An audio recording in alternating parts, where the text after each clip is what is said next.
during the Holocaust, 6 million people, 6 million Jews, I should say, were murdered in cold blood. But that does not mean that there weren't an extraordinary amount of miracles. Miracles for those people that were receptive. One of the great Chachamim at the time that was in the ghettos was a Rav Weissmandl. Rav Weissmandl, he wanted to do everything possible to learn Torah, to do mitzvot, to follow everything to the T. And Rav Weissmandl, Rav Michael Ber Weissmandl, was stopped short when the Nazis attacked his life, his community, his very existence. And he had to hide, along with a group of other people, underground. And they had to hide and literally starve themselves, because any time they had to go outside, it was simply risking their life. If a Nazi would see you out there, they'd kill you on the spot, no arrests. Now he was in a small underground cell with a group of women, and it was Purim.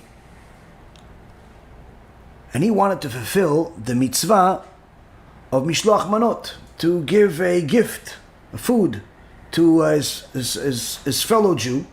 But the only thing that he had was a cube of sugar, small cube of sugar.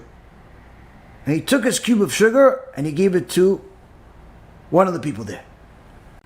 And he was happy as can be that he gave this sugar to somebody, even though it's all the food that they had in the world. He was able to fulfill a mitzvah. And it gave him a spiritual uplift. Now the women that were in this group, although they were religious women, they brought a bunch of magazines and books that weren't exactly very kosher, let's just say that.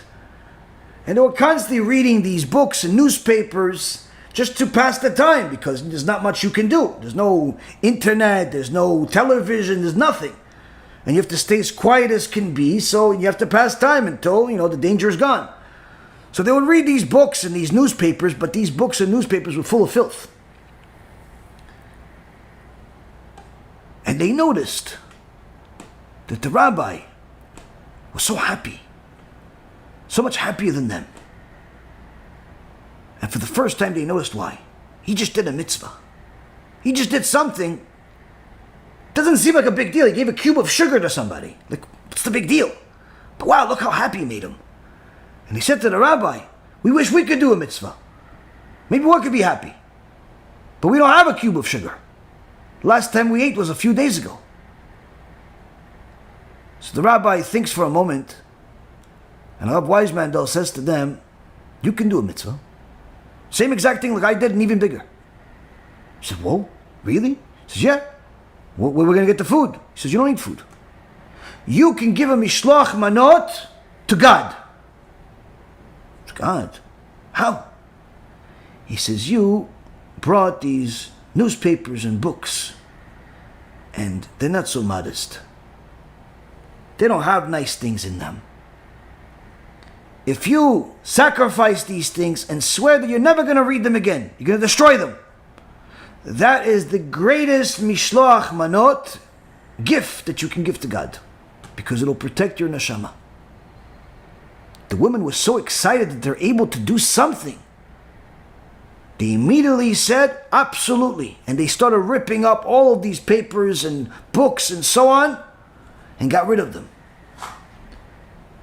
And if that wasn't enough to make them happy, surviving the Holocaust surely did. And they were one of the few survivors, as over 30% of Am Yisrael was murdered in cold blood during the Holocaust. Now, one of the things that we see is that HaKadosh Baruch Hu tells us, you have to follow the Torah. But in order to follow the Torah, you have to be receptive to the Torah. If you're not receptive to the Torah, if you're not willing to change and transform your life, the Torah can't help you. If you just want the blessings, but not the instructions, it's not going to help you. You're going to live a life full of curses thinking that you're doing the right thing. And in fact, the Gemara in Masechet Ketubot says that your ears are not designed the way that they are just because. They're designed the way that they are in order to protect you. Protect you from what?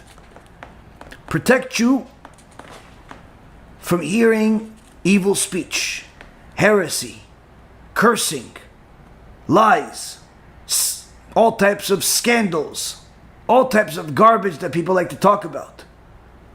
That's what your ears are designed that way. How are they designed that way? It says if you notice, you have fingers. And your fingers are like little spikes, little claws.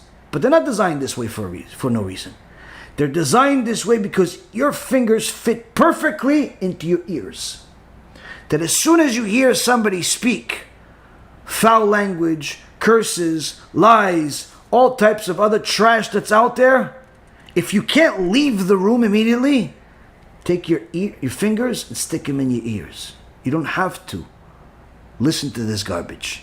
Even more so, you have earlobes. Some of us have bigger ones, some have little ones.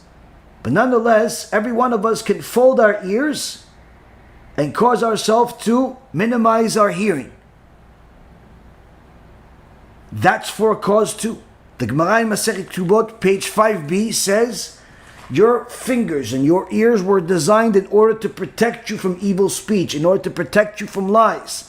Why? Because your ears are the number one vessel that contains the tum'ah, the impurity. And therefore, they're the first thing to burn in Gehenna, says the Gemara. When a person gets punished for not doing tshuva, he goes into the fire, what's the first thing that gets burnt? The Gemara says the first thing that gets burned is the ears. The Chafetz Chaim comes in and says, why the ears?